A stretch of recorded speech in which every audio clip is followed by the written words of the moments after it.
Good morning to all. Myself Shubha, Ranger Leader from the Bharat Scouts and Guides, Bangalore North District, Karnataka. Today, on behalf of National Independence Day 2020, I would like to remember first female freedom fighter of India, who is none other than Kittur Rani Chennamma. So, Channamma was born on 22nd October 1778 in a small village called Kakati, Belgaum district, Karnataka. She was trained in sword fighting, archery, horse riding, and was very brave. At the age of 15, she was married to Raja Malasa Raja, who belonged to Desai family and rulers of Kingdom of Kittur. Kittur Chennamma had to fight destiny even before her fight against the British, since her husband died in 1816, leaving her with her only son. Soon Kittur Chennamma was stuck with another tragedy as her only son also passed away in 1824. Stuck by the cruelty of fate, all Chennamma had was her beloved kingdom of Kittur and her loyal subjects. Channamma had to adopt Shivalingappa as the heir to the throne due to her son's death. The British were annoyed with the adoption since Lord Dalhousie had introduced doctrine of lapse, according to which if a king dies childless, then the kingdom would lapse to the rule of East India Company and not to the adopted heir. Saint John held the in charge of administration for the province of Dharwad, and the kingdom of Kittur fell under the Dharwad province. Hence, Rani Chennamma was notified about the doctrine and asked to accept to fall under the rule of East India Company to let her go of her throne. There was a strict warning against handing over the rule to Shivalingappa, the adopted heir. She was not ready to surrender to the pressure laid out by the British. Hence, she wrote a letter to Elphinstone, who was the Lieutenant Governor of Bombay Presidency, explaining her situation, but the request was turned out blindly.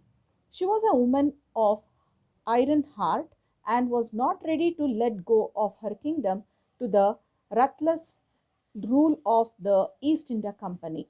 She was ready to stake the claim of what belonged to her, and the only way she could do was to fight for her kingdom.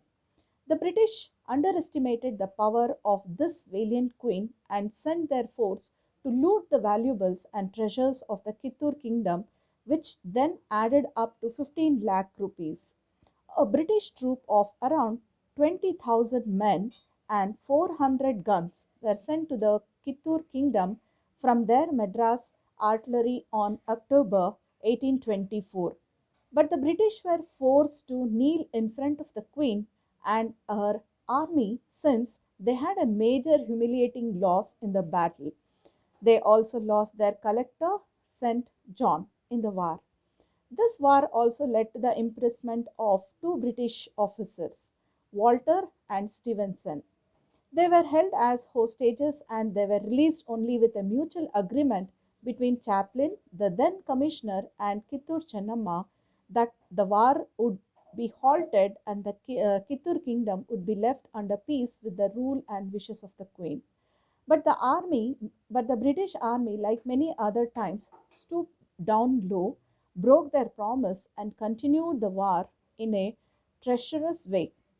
Rani Chennamma fought valiantly in the battle against British with the help of her trusted army general Krantivira Sangolli Rayana until she was captured and imprisoned at the Bailu Hongala forest, where she took her last breath on February 1829.